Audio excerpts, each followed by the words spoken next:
So I'm Damien. I wear a few hats. I'm an artist, I'm an author, I'm a PhD candidate here at the University of Newcastle, and I'm also the editor of an art and writing magazine for people in prison, and that was motivated by the fact that I actually taught myself to draw while I was incarcerated.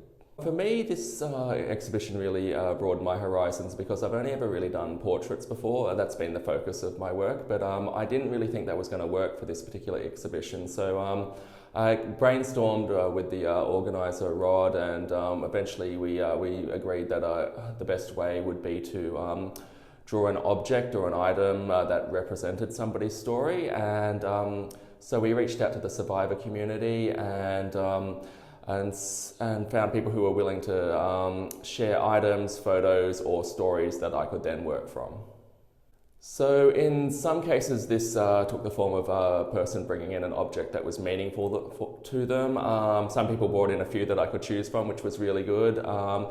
Other people didn't actually have an object anymore. So for example, one person, the person who I've drawn this artwork for here, no longer had an item, so instead he told me a story and then I drew something based on that story. So there are a few different methods, but essentially it's all about something that represents that, survival of trauma.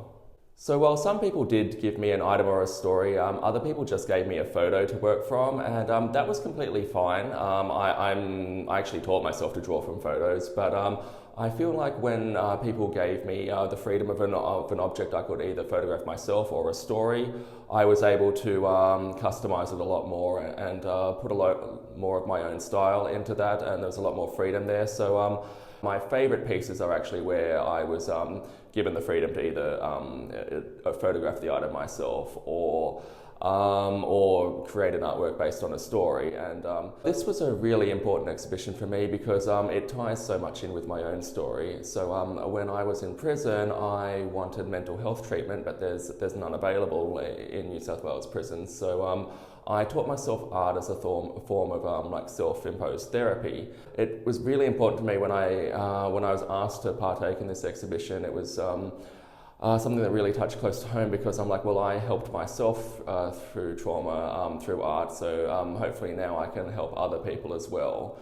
And so I feel like that's kind of been a really great progression for me, and also, as an artist, but also as someone who is really active in trying to help people recover from trauma. And I really feel like just sharing stories for me, it's been a really great way to recover from trauma. So here I am now sharing other people's and trying to, hopefully help their healing process as well.